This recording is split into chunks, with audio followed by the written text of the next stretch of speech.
Great, so good afternoon everybody. Thank you all so much for being here. My name is Tucker Bryant and I'm here on behalf of Team aWalk. Today I'll be addressing the question of why not policymakers but policymakers should care about walkability in China. Team aWalk is a group that has focused on both doing holistic research in terms of trying to figure out what walkability means in Chinese context and in Beijing's context, and how we can present current literature to governmental officials in making them care more about what walkability would entail. So to start off, it might be worth trying to define walkability as a term so we know exactly what we're talking about. So walkability is essentially a measure that is used primarily in cities and suburbs to determine how pedestrian-friendly the area is.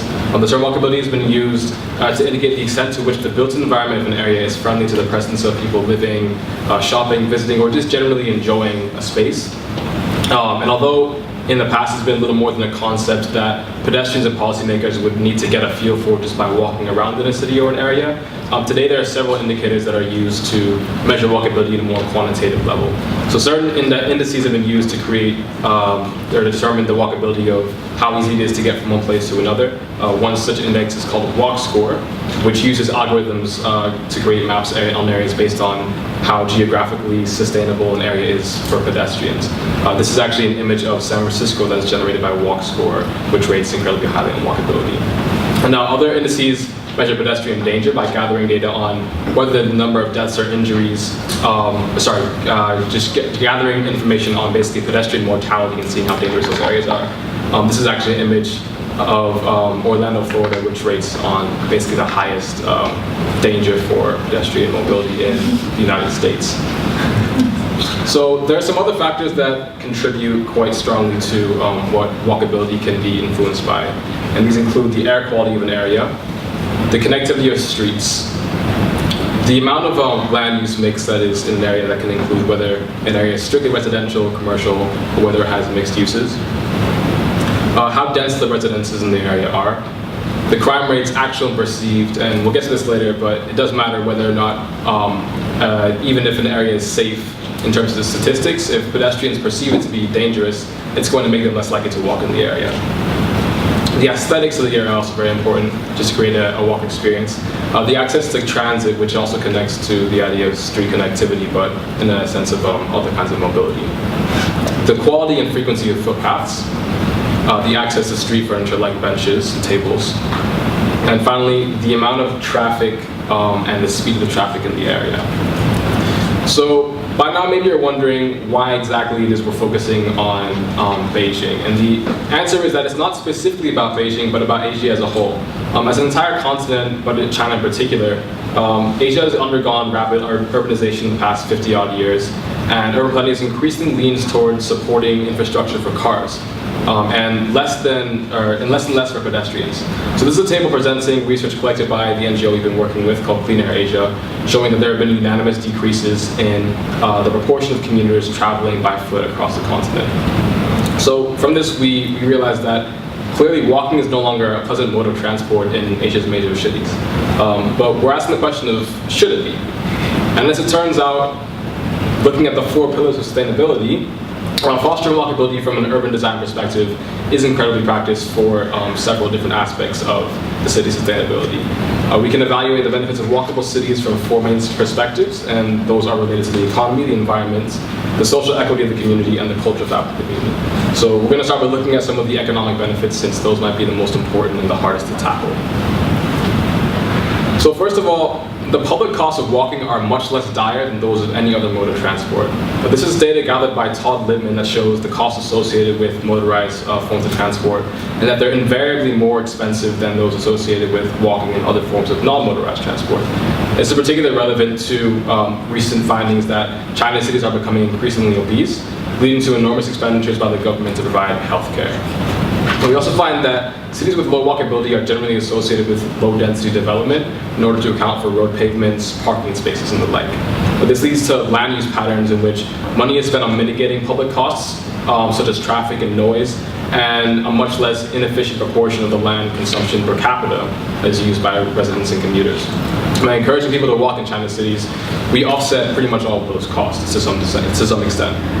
But also in terms of sheer economic development, it turns out that people who walk on average spend a lot more than people who use other modes of transport. Researchers have attributed this to the fact that areas that encourage walking are more likely to better integrate retail and other uses of the land into the urban landscape, and people who walk are much more likely and able to interact with that kind of a landscape. So next we're going to look at the environmental benefits of walkability. So these are incredibly important to recognize, given that research shows that over a third of a given area's pedestrian number can be accounted for by changes in the quality of the environment. Now, unfortunately, with China's growing middle class often using car ownership as a sign of wealth and prosperity, the emissions brought have proven to be a pretty harrowing evil. While color burning is a major source of air pollution across China, as Wukong told us, and as Beijing's former Vice Mayor Hong Feng has stated, the vehicle emissions are the single biggest source of PM 2.5, accounting for about 22% of all emissions. This creates an unfortunate feedback loop wherein people prefer to drive because of the air quality, which in turn worsens the air quality and leads to all array of damages to the environment and to public health, as we see by this quote of Gao Fei, who is a subway driver in Beijing. So, nextly, what about the topic of social equity? Well, to put it simply, walkability is an issue of equity, given that many people who walk instead of using other transit do so out of necessity. Walkable neighborhoods where a majority of people travel daily by foot offer a slew of economic and health benefits, but because these neighborhoods are not common, they have been made extremely competitive and inaccessible to low-income people. Now, for these people, living in a city in cities without due support to walkable infrastructure forces them to spend up to 3 times as much of their income on transportation alone. The misgivings of planning also mean that poor people end up having to live closer towards major roadways, exposing them to an array of physical and psychological stressors associated with cars, such as pollution again and noise pollution. It would take walkability as a ubiquitous measure in a city to protect citizens from these ills and give them the due access to the benefits of a walkable city without making these areas super hard to access for anyone who's not incredibly wealthy. So finally, we're going to look at the effects of the culture that a walkable city can establish and how it can be made more livable by being such. So for this portion of the benefits of the walkable city, suffice it to say that culture and communal livability happen when urban space can be used as more than a passageway, which is what roads are normally used for. These are places like these bars and parks and the Chinese Hutong. Now, David Forkenbrock, who's a late urbanist from the University of Iowa, has contributed extensively to literature ascertaining that motorized forms of transport, especially privatized transport like the automobile, serves a barrier to human interaction within cities, and that the mere act of existing in physical proximity to other residents of a neighborhood helps fortify perceived senses of community's trust in one's neighbors. And we can also look, as I said before, to China's Hutongs as an example of how pedestrianism can foster community. These kinds of neighborhoods, which stand as ancient remnants of Beijing's past, lack many of the basic public amenities afforded to Beijingers in more affluent areas, but many of the residents refuse to leave because the overwhelming sense of camaraderie and interdependence that is established in this sort of neighborhood reinforces constant interpersonal reaction. Now, this is some footage from some of the field work that our partners in Beijing and the Tsinghua University collected. Unfortunately, the final video is still processing, so it wasn't able to be here today. But this is some of the holistic research that our partners did do, and trying to get a sense for what the walking experience is like in the Beijing context.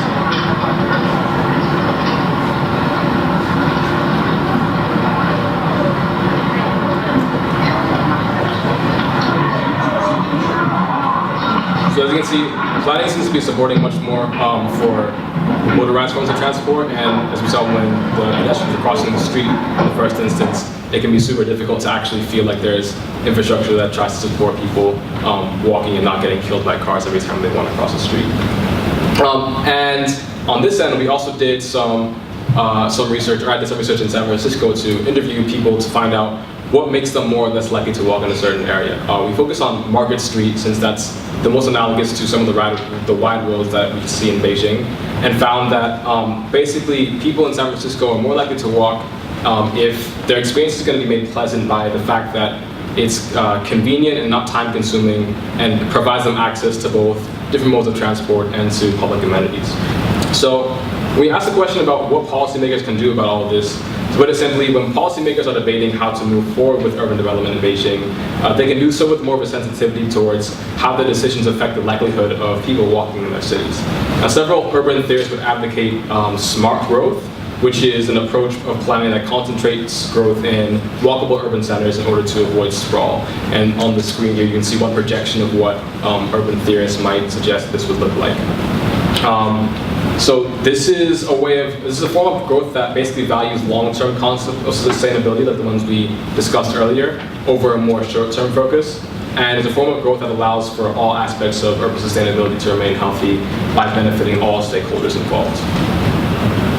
So in terms of the service learning component of this project, we had a few hiccups in the beginning, just trying to establish regular modes of communication. And also we actually found that it was better to bond personally through video conversation, but to deal with logistics when we were talking verbally, either over email or WeChat. So that was an interesting way to sort of figure out that there are different kinds of communication that can be supported better or worse through cross-cultural design. But also, we realized that a lot of our ambitions at the beginning of the project were unrealistic because we thought too much in terms of like a very broad sense of how can we change the entire world, since we're both from such different contexts.